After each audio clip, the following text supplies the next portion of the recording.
नमस्कार। ये महाभारत कथा पूरी तरह से वेद व्यास महाभारत के ऊपर आधारित है। यदि आप इसका निरंतर श्रवण करते रहना चाहते हैं तो इस चैनल को सब्सक्राइब जरूर कर लें और आगे आने वाले सभी पॉडकास्ट के नोटिफिकेशन के लिए बेल आइकन को भी जरूर से प्रेस कर दें। अब हम सुनेंगे भीष्म जी का वध। राजा धृतराष्ट्र ने पूछा, संजय, शांतनु, कुमार भीष्म और कौरवों ने 10वें दिन पांडवों के साथ किस प्रकार युद्ध किया, उस महायुद्ध का सब विवरण मुझे सुनाओ। संजय ने कहा, राजन, जब कौरवों के सहित भीष्म और पांचाल वीरों के सहित अर्जुन आपस में युद्ध करने लगे तो कोई भी ये निश्चय नहीं कर सकता था कि उनमें से कौन जीतेगा। उस 10वें दिन तो इन दोनों का समागम होने पर बहुत ही सैन्य संहार हुआ। भीष्म जी ने उस संग्राम में हजारों वीरों को धराशायी कर दिया। धर्मात्मा भीष्म 10 दिन तक पांडवों की सेना को संतप्त कर अब अपने जीवन से उदासीन हो गए। उन्होंने युद्ध करते हुए प्राण त्याग करने की इच्छा से विचार किया कि अब मैं बहुत वीरों को नहीं मारूंगा, और पास ही खड़े हुए राजा युधिष्ठिर से कहा, बेटा युधिष्ठिर, मैं तुमसे एक धर्मानुकूल बात कहता हूँ, सुनो। भैया, इस शरीर से मैं बहुत उदासीन हो गया हूँ। इस संग्राम में बहुत से प्राणियों का संहार करते करते मेरा समय बीता है। इसलिए यदि तुम मेरा प्रिय करना चाहते हो तो अर्जुन और पांचाल तथा संजय वीरों को आगे करके मेरे वध का प्रयत्न करो। भीष्म जी का ऐसा आशय समझकर सत्यदर्शी युधिष्ठिर ने संजय वीरों को साथ लेकर उन पर आक्रमण किया और अपनी सेना को आज्ञा दी, आगे बढ़ो, युद्ध में डट जाओ। आज शत्रुओं पर विजय प्राप्त करने वाले वीर अर्जुन से सुरक्षित होकर भीष्म जी को परास्त कर दो। महान धनुर्धर सेनापति धृष्टद्युम्न और भीम भी अवश्य तुम्हारी रक्षा करेंगे। संजय वीरों, आज तुम भीष्म जी से तनिक भी मत घबराना। हम शिखंडी को आगे करके उन्हें अवश्य परास्त कर देंगे। बस अब सब योद्धा क्रोधातुर होकर रण क्षेत्र में कदम बढ़ाने लगे और शिखंडी तथा अर्जुन को आगे रखकर भीष्म को धराशायी करने का पूरा प्रयत्न करने लगे। इधर आपके पुत्र की आज्ञा से देश देश के राजा द्रोणाचार्य, अश्वत्थामा तथा अपने सब भाइयों के सहित दुशासन बहुत सी सेना लेकर भीष्म जी की रक्षा करने लगे। इस प्रकार भीष्म जी को आगे रखकर आपके अनेकों वीर शिखंडी आदि पांडवों को युद्ध करने लगे। चेदी और पांचाल वीरों के सहित अर्जुन शिखंडी को आगे रखकर भीष्म जी के सामने आए। इसी प्रकार सात्यकी, अश्वत्थामा से, धृष्टकेतु, पौरव से, अभिमन्यु, दुर्योधन और उसके मंत्रियों से, सेना के सहित विराट जयद्रथ से, राजा युधिष्ठिर, राजा शल्य से और भीम आपके गजारोही सेना से संग्राम करने लगे। आपके पुत्र और अनेकों राजा अर्जुन और शिखंडी को मारने के लिए टूट पड़े।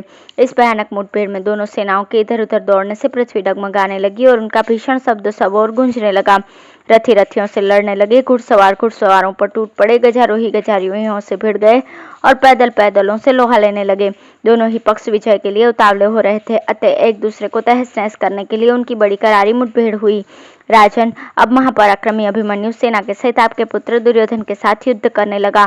दुर्योधन ने क्रोध में भरकर 9 बाण से अभिमन्यु की छाती पर वार किया और फिर उन पर 3 बाण छोड़े। तब अभिमन्यु ने बड़े रोष से उन पर एक भयंकर शक्ति का वार किया। उसे आती देखकर आपके पुत्र ने एक तेज बाण से उसके 2 टुकड़े कर दिए।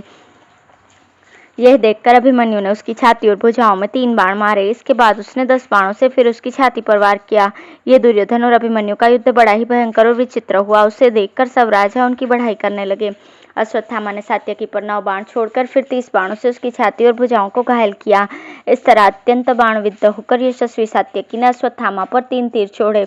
महारथी पौरव ने धनुर्धर धृष्टकेतु को बाणों से आच्छादित कर बहुत घायल किया तथा धृष्टकेतु ने 30 तीखे तीरों से पौरव को बींध दिया। फिर दोनों के धनुष काट डाले और एक दूसरे के घोड़ों को मारकर दोनों ही रथहीन होकर तलवारों से युद्ध करने लगे।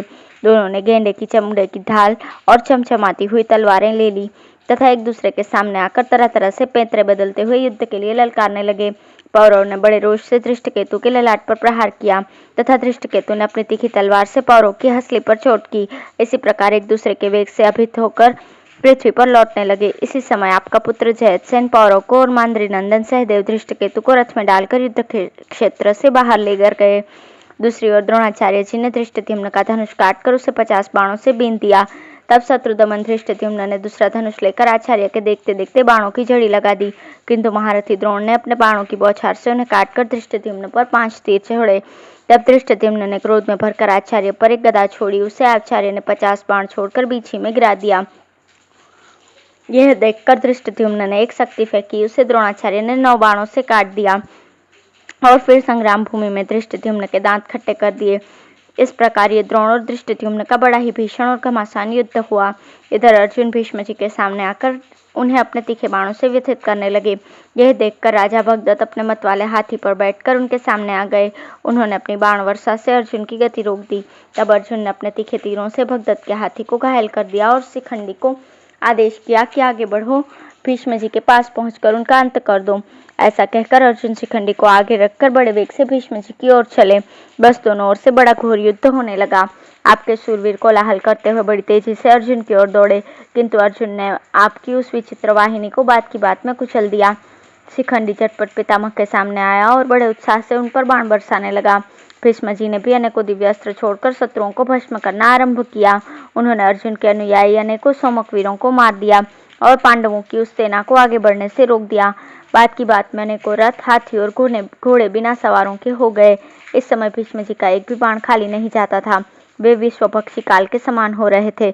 अतः उनकी चपेट में आकर चेदी, काशी और करुष देश के 14,000 वीर अपने हाथी, घोड़े और रथों के सहित रण क्षेत्र में धराशायी हो गए। सोमकों में से ऐसा कोई भी महारथी नहीं था जो उस समय संग्राम भूमि में भीष्म जी के सामने आकर अपने जीवन की आशा रखता हो। इसलिए उनके मुकाबले पर जाने की किसी की भी हिम्मत नहीं होती थी। बस केवल वीराग्रणी अर्जुन और अतुलित तेजस्वी शिखंडी ही उनके आगे टिकने का साहस रखते थे।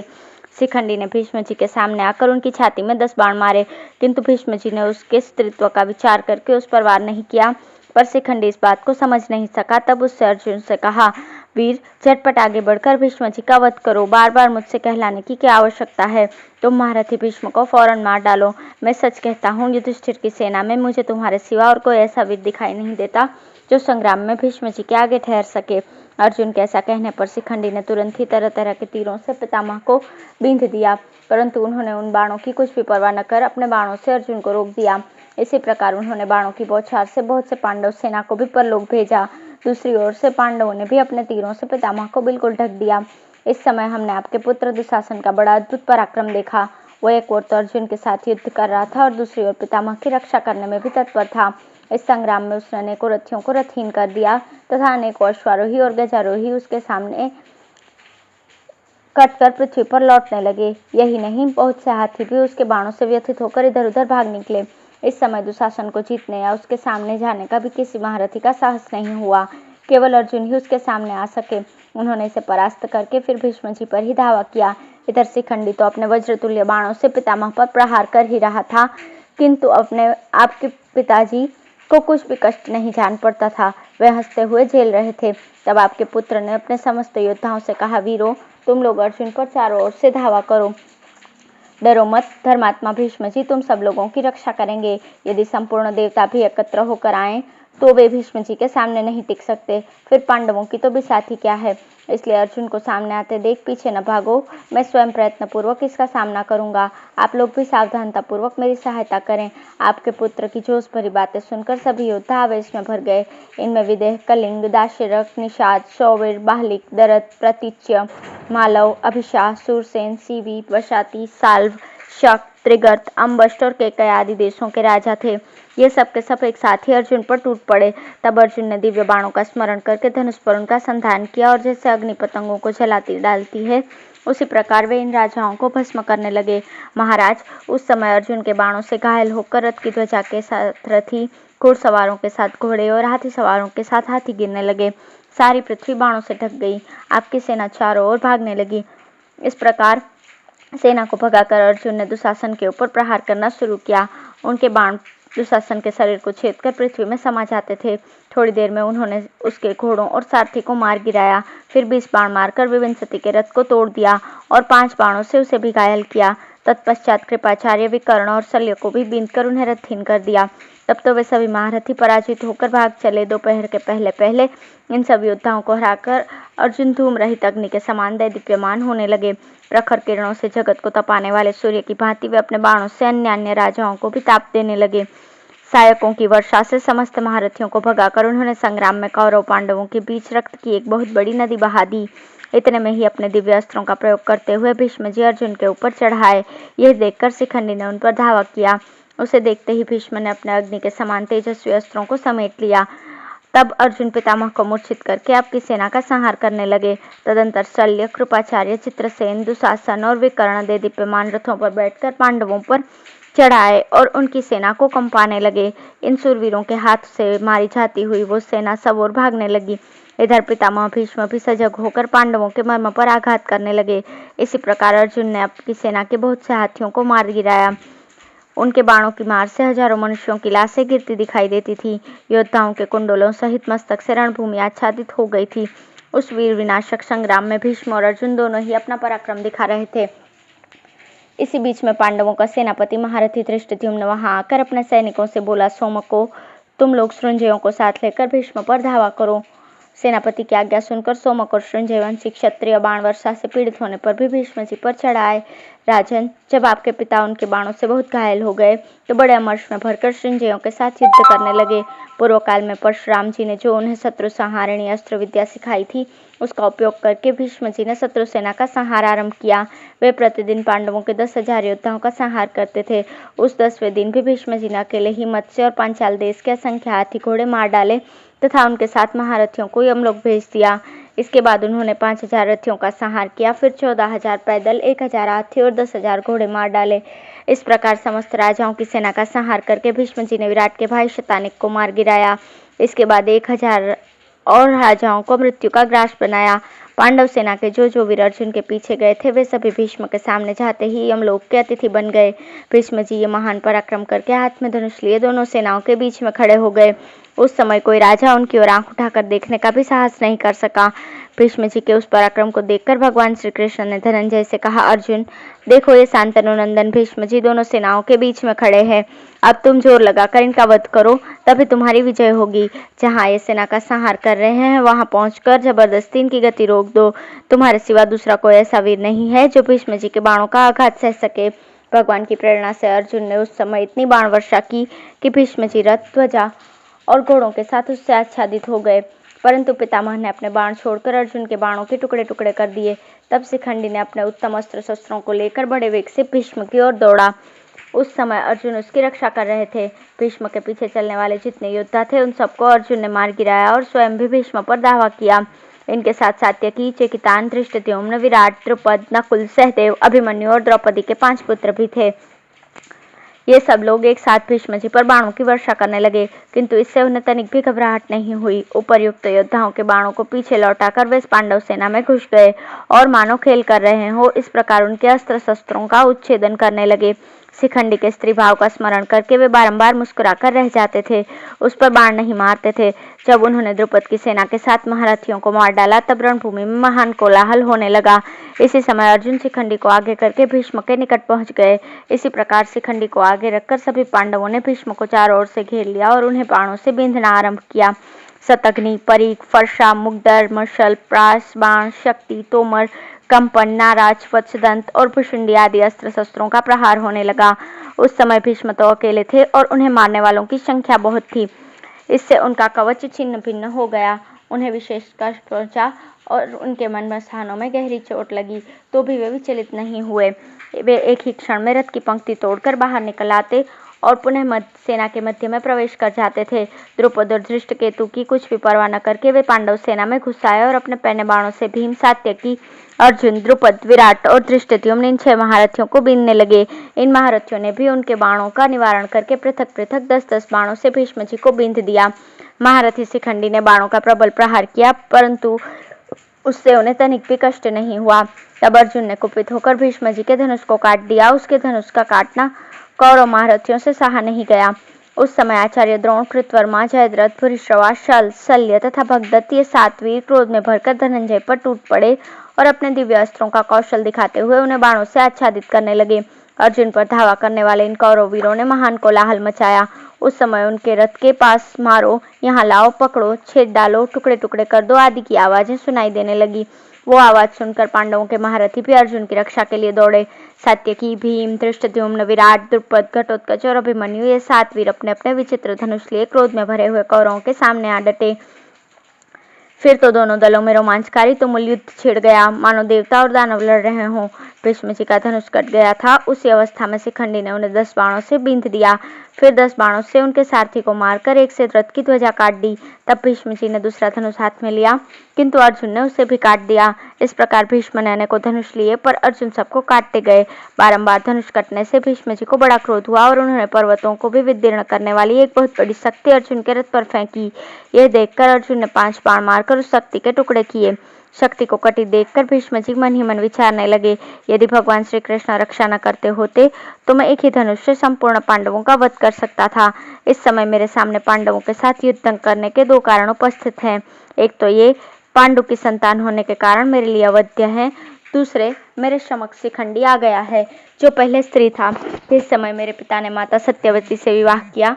उस समय उन्होंने संतुष्ट होकर मुझे 2 वर दिए थे, जब तुम्हारी इच्छा होगी तभी मरोगे तथा युद्ध में कोई तुम्हें मार न सकेगा। जब ऐसी बात है तो मैं इस समय अपनी स्वच्छंद मृत्यु ही क्यों न स्वीकार कर लूं, क्योंकि अब उसका भी अवसर आ गया है। भीष्म जी के इस निश्चय को आकाश में स्थित ऋषिगण और वसुदेवता जान गए। उन्होंने भीष्म जी को संबोधित करके कहा, तात, तुमने जो विचार किया है वो हम लोगों को बहुत प्रिय है, बस अब वही करो, युद्ध की ओर से चित्तवृत्ति हटा लो।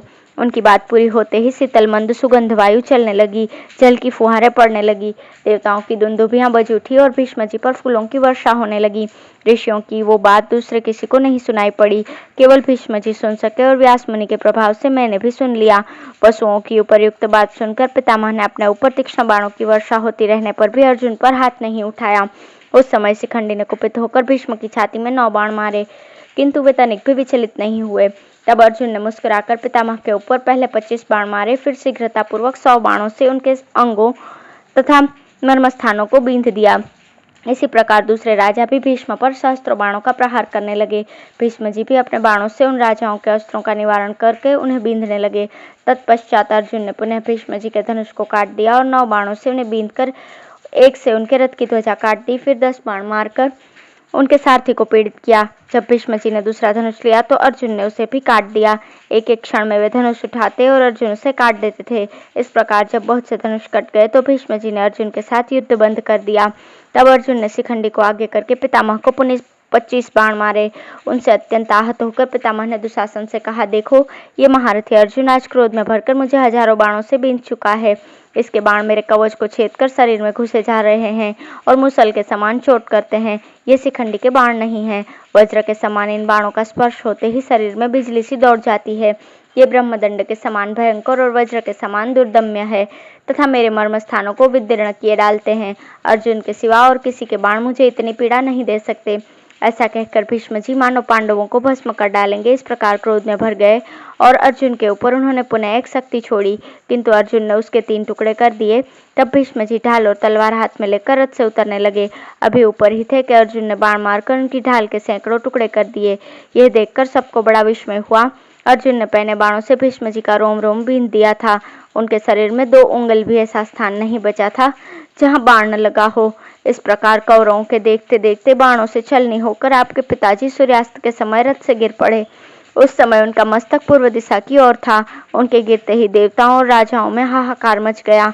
महाराज, महात्मा भीष्म को उस अवस्था में देख हम लोगों का दिल बैठ गया। पृथ्वी पर वज्रपात के समान शब्द हुआ। उनके शरीर में सब और बाण बींधे हुए थे, इसलिए वे उन पर ही टंगे रह गए। धरती से उनका स्पर्श नहीं हुआ। बाण सया पर सोए हुए भीष्म के शरीर में दिव्य भाव का आवेश हुआ। गिरते गिरते उन्होंने देखा कि सूर्य तो अभी दक्षिणायन में है। ये मरण का उत्तम काल नहीं है, इसलिए अपने प्राणों का त्याग नहीं किया, होश हवास ठीक रखा। उसी समय उन्हें आकाश में ये दिव्यवाणी सुनाई दी, महात्मा भीष्म जी तो संपूर्ण शास्त्रवेत्ताओं में श्रेष्ठ है। उन्होंने इस दक्षिणायन में अपनी मृत्यु क्यों स्वीकार की? ये सुनकर पितामह ने उत्तर दिया, मैं अभी जीवित हूँ। हिमालय की पुत्री श्री गंगा जी को जब ये मालूम हुआ कि कौरवों के पितामह भीष्म पृथ्वी पर गिरकर भी अभी प्राणों को बचाए हुए उत्तरायण की बात जोहते हैं, तो उन्होंने महर्षियों को हंस के रूप में उनके पास भेजा। उन्होंने आकर सरसैया पर पड़े हुए भीष्म जी का दर्शन करके उनकी प्रदक्षिणा की। फिर परस्पर कहने लगे, भीष्म जी तो बड़े महात्मा हैं, ये दक्षिणायन में भला अपना शरीर क्यों छोड़ेंगे? यूं कहकर जब वे जाने लगे तो भीष्म जी ने उनसे कहा, हंसगण, आपसे सत्य कहता हूँ, मैं दक्षिणायन में देह त्याग नहीं करूंगा। उत्तरायण होने पर ही अपने धाम की यात्रा करूंगा। यह मेरे मन में पहले से ही निश्चित है। पिता के वरदान से मृत्यु मेरे अधीन है, इसलिए नियत समय तक प्राण धारण करने में मुझे विशेष कठिनाई नहीं होगी।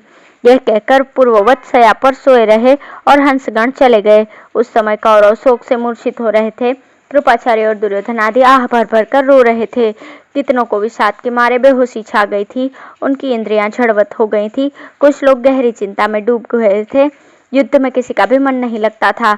कोई भी पांडवों पर धावा न कर सका, मानो किसी महान ग्राह ने उनके पैर पकड़ लिए हों। उस समय सब लोग यही अनुमान लगाते थे, अब कौरवों के विनाश होने में अधिक देर नहीं है। पांडव विजयी हुए थे, अतः उनके दल में शंखनाद होने लगा। संजय और सुमुख खुशी के मारे फूल उठे। भीम ताल ठोकते हुए सिंह के समान दहाड़ने लगे। कौरव सेना में कुछ लोग बेहोश थे और कुछ फूट फूट कर रो रहे थे। कितने ही पछाड़ खा खा कर गिर रहे थे। कुछ लोग क्षत्रिय धर्म की निंदा करते थे और कुछ भीष्म जी की प्रशंसा। भीष्म जी उपनिषदों में बताई हुई योग धारणा का आश्रय लेकर प्रणव का जप करते हुए उत्तरायण काल की प्रतीक्षा करने लगे। धन्यवाद।